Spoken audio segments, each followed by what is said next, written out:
നമസ്കാരം. ആയുർജ്യോതിഷിന്റെ പുതിയൊരു അധ്യായത്തിലേക്ക് ഏവർക്കും ഹൃദ്യമായ സ്വാഗതം. ഇന്നത്തെ വീഡിയോയിൽ ഫെബ്രുവരി 13 മുതൽ മാർച്ച് 14 വരെയുള്ള കുംഭമാസത്തിൽ മീനക്കൂറുകാരായ പൂരുരുട്ടാതി അവസാന പാദം, ഉത്രട്ടാതി, രേവതി എന്നീ നക്ഷത്രക്കാർക്ക് ഉണ്ടാകാവുന്ന ജ്യോതിഷ ഫലങ്ങളെ പറ്റിയാണ് പറയുന്നത്. വീഡിയോയിൽ ആദ്യം കുംഭമാസത്തിലെ ഗ്രഹനില പരിശോധിക്കാം. കുംഭമാസത്തിൽ മീനക്കൂറുകാർക്ക് സൂര്യനും ബുധനും 12-ലും, ശുക്രൻ, ചൊവ്വ എന്നീ ഗ്രഹങ്ങൾ 11, 12 എന്നീ ഭാവങ്ങളിലൂടെയും, ശനി ജന്മഭാവത്തിലും, രാഹു 12-ലും, കേതു 6-ലും, വ്യാഴം മാതൃസ്ഥാനത്തും സഞ്ചരിക്കുന്നു. മീനക്കൂറുകാർക്ക് കുംഭമാസത്തിന്റെ ആദ്യ പകുതി വളരെ ഗുണപ്രദവും രണ്ടാം പകുതി ഗുണദോഷ സമ്മിശ്രവുമായിരിക്കും. മീനക്കൂറുകാർക്ക് നിലവിൽ സൂര്യൻ 12-ാം ഭാവത്തിൽ സഞ്ചരിക്കുന്നു. 12-ാം ഭാവം വിദേശത്തെ സൂചിപ്പിക്കുന്നതിനാൽ സൂര്യൻ ഇവിടെ സഞ്ചരിക്കുന്നത് വിദേശത്ത് പോകാൻ ആഗ്രഹിക്കുന്നവർക്ക് വലിയ അവസരങ്ങൾ തുറന്നു നൽകും. അതുകൊണ്ട് തന്നെ തടസ്സപ്പെട്ട് കിടന്ന വിസ നടപടികളുണ്ടെങ്കിൽ ഫെബ്രുവരി മാസത്തിൽ അത് വേഗത്തിലാകാൻ സാധ്യതയുണ്ട്. വിദേശ കമ്പനികളിൽ നിന്നോ അന്താരാഷ്ട്ര സ്ഥാപനങ്ങളിൽ നിന്നോ പുതിയ തൊഴിലവസരങ്ങളോ ബിസിനസ് പരമായ കരാറുകളോ ഫെബ്രുവരിയിൽ ലഭിക്കാം.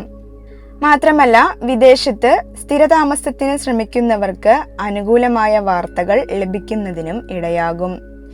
12-ാം ഭാവം മോക്ഷത്തിന്റെയും ആത്മീയ ചിന്തകളുടെയും സ്ഥാനമാണ്. സൂര്യൻ ഈ ഭാവത്തിൽ സഞ്ചരിക്കുമ്പോൾ ഭൗതികമായ തിരക്കുകളിൽ നിന്ന് മാറി ഒരൽപ്പം ആത്മീയപരമായ കാര്യങ്ങളിൽ മുഴുകുന്നത് നല്ലതാണ്. മനസ്സമാധാനവും ഏകാന്തതയും ആഗ്രഹിക്കുന്നവർക്ക് പുണ്യസ്ഥലങ്ങൾ സന്ദർശിക്കാനോ ദൂരദേശങ്ങളിലെ ക്ഷേത്ര ദർശനങ്ങൾക്കോ അവസരമുണ്ടാകും. ആത്മീയമായ അറിവ് നേടാനും ധ്യാനം, യോഗ തുടങ്ങിയവയിൽ താല്പര്യം വർദ്ധിക്കുകയും ചെയ്യും. 12-ാം ഭാവം ചെലവിൻ്റെതാണെങ്കിലും സൂര്യൻ അവിടെ നിൽക്കുമ്പോൾ ആ ചെലവുകൾ സൽപ്രവർത്തികൾക്ക് വേണ്ടിയാകാൻ സാധ്യതയുണ്ട്. പാവപ്പെട്ടവരെ സഹായിക്കാനോ അഗതി മന്ദിരങ്ങളിലോ ക്ഷേത്രങ്ങളിലോ ദാനങ്ങൾ നൽകാനോ ഉള്ള മനസ്സ് ഈ സമയത്ത് ഉണ്ടാകും. ഇത് നിങ്ങളുടെ ഐശ്വര്യം വർദ്ധിപ്പിക്കും. ശാസ്ത്രീയ ഗവേഷണങ്ങളിൽ ഏർപ്പെട്ടിരിക്കുന്നവർക്കും ഏകാന്തമായി ഇരുന്ന് ചെയ്യുന്ന എഴുത്ത്, കല തുടങ്ങിയ മേഖലയിലുള്ളവർക്കും സൂര്യന്റെ ഈ സ്ഥാനം വലിയ ഉൾക്കാഴ്ചകളും വിജയവും നൽകും. മാത്രമല്ല, രഹസ്യ സ്വഭാവമുള്ള ജോലികളിൽ ഏർപ്പെട്ടിരിക്കുന്നവർക്ക് ഈ സമയം അനുകൂലമാണ്. ഇപ്രകാരമൊക്കെയാണെങ്കിലും ഫെബ്രുവരി മാസത്തിന് ശേഷം വാഹനയാത്രകൾ ചെയ്യുന്നവർ വളരെ ശ്രദ്ധ ചെലുത്തേണ്ടതും മാനഹാനി ഉണ്ടാകാനുള്ള സാധ്യത ഉള്ളതിനാൽ മറ്റുള്ളവരോട് വളരെ ശ്രദ്ധിച്ച് ഇടപഴകേണ്ടതുമാണ്. സൂര്യൻ 12-ൽ സ്ഥിതി ചെയ്യുന്നതിനാൽ തന്നെയും ഫെബ്രുവരി പകുതിക്ക് ശേഷം വിവാഹ സംബന്ധിയായും പ്രേമസംബന്ധിയായും വളരെ ആലോചിച്ചു മാത്രമേ എടുത്തുചാടാൻ പാടുള്ളൂ. കമിതാക്കൾക്ക് അന്യജാതിയിൽ നിന്നും വിവാഹം കഴിക്കേണ്ടതായ അവസ്ഥകളും ഉണ്ടാകും. ത്വക്ക് രോഗങ്ങളോ ഉദരരോഗങ്ങളോ ഉണ്ടാകുന്നതിനും ശത്രുശല്യം വർദ്ധിക്കുന്നതിനും ഇടയായേക്കാം. ഈ സമയത്ത് തർക്കങ്ങളിൽ നിന്നും നിയമപരമായ പ്രശ്നങ്ങളിൽ നിന്നും പരമാവധി ഒഴിഞ്ഞു നിൽക്കുക. കൂടാതെ ഇവർക്ക് സമൂഹത്തിലെ ആചാരാനുഷ്ഠാനങ്ങളെ എതിർക്കുന്നതിനുള്ള സാഹചര്യങ്ങളും ഉണ്ടാകും. കലാകായിക രംഗത്തുള്ളവർക്ക് തന്റെ വ്യക്തിഗത കഴിവുകൾ പ്രകടിപ്പിക്കുന്നതിനും അംഗീകാരങ്ങൾ കൈപ്പറ്റുന്നതിനും കുംഭമാസത്തിൽ ഇടയാകും.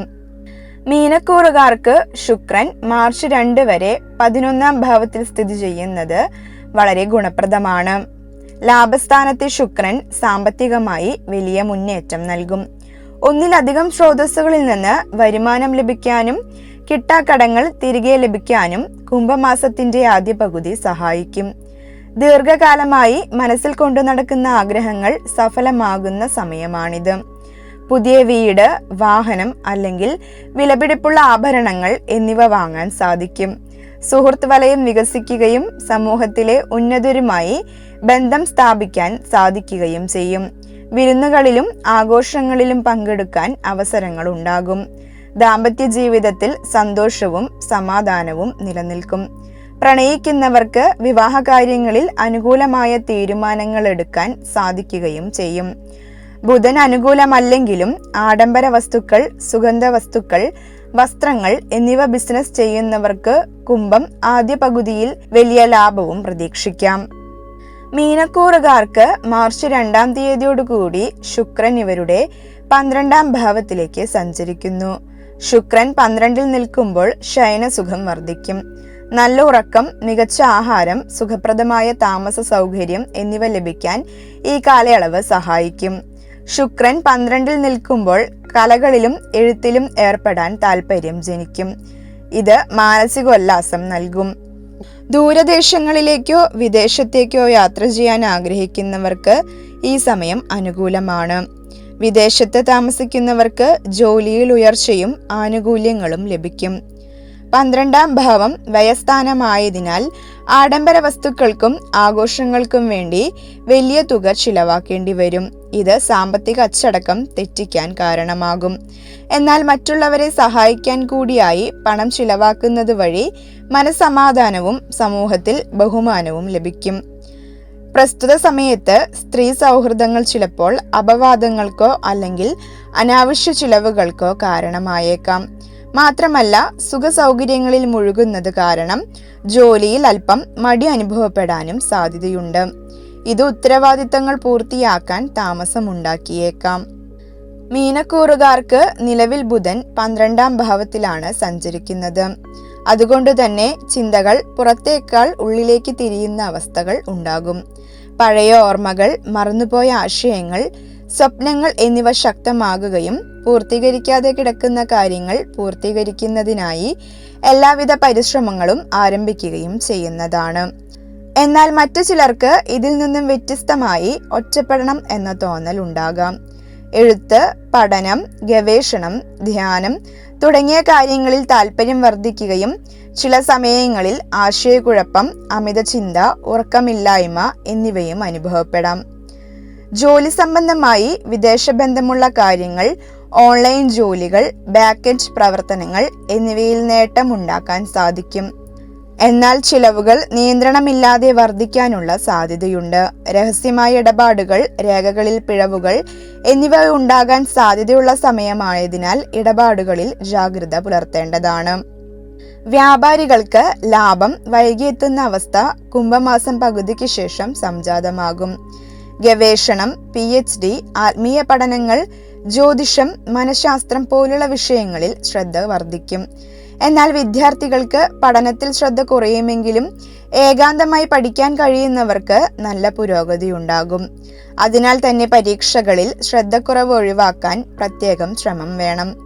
ബുധൻ 12-ൽ സഞ്ചരിക്കുന്ന കാലമായതിനാൽ പറയേണ്ട കാര്യങ്ങൾ ഉള്ളിൽ തന്നെ ഒതുക്കുന്ന സ്വഭാവം ഇവരിൽ വർദ്ധിക്കും. പ്രണയബന്ധങ്ങളിൽ തെറ്റിദ്ധാരണകൾ ഉണ്ടാകാം, പ്രത്യേകിച്ച് സംസാരക്കുറവ് മൂലം.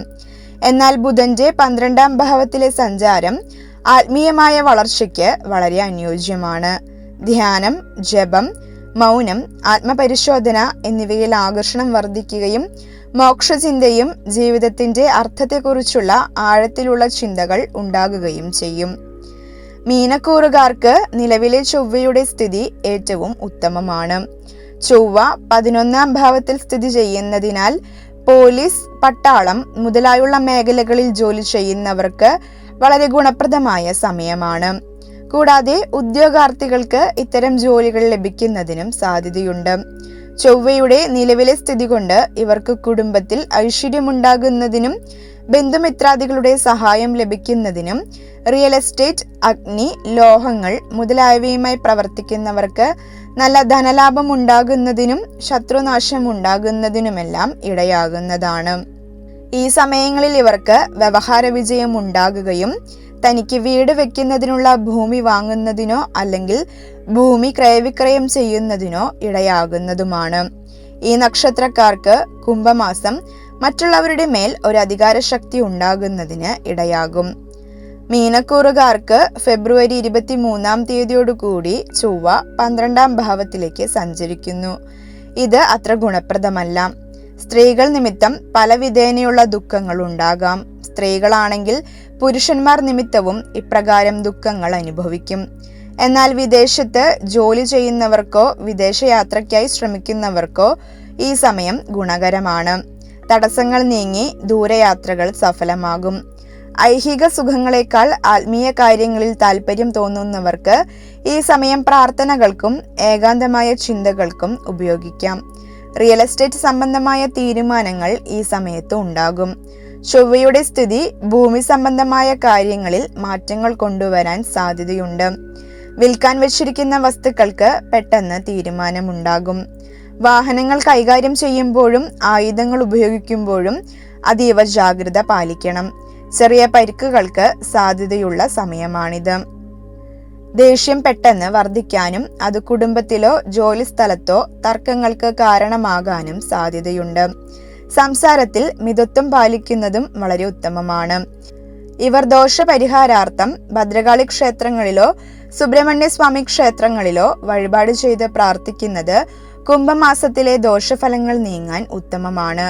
നിങ്ങൾക്ക് എൻ്റെ വീഡിയോ ഇഷ്ടമായാൽ ലൈക്ക് ചെയ്യാനും തുടർന്നും ഇത്തരത്തിലുള്ള ജ്യോതിഷ സംബന്ധിയായ കാര്യങ്ങൾ അറിയുന്നതിനായി ചാനൽ ഒന്ന് സബ്സ്ക്രൈബ് ചെയ്യാനും നിങ്ങളുടെ അഭിപ്രായങ്ങളും സംശയങ്ങളും കമൻറ്റായി രേഖപ്പെടുത്താനും മറക്കരുത്.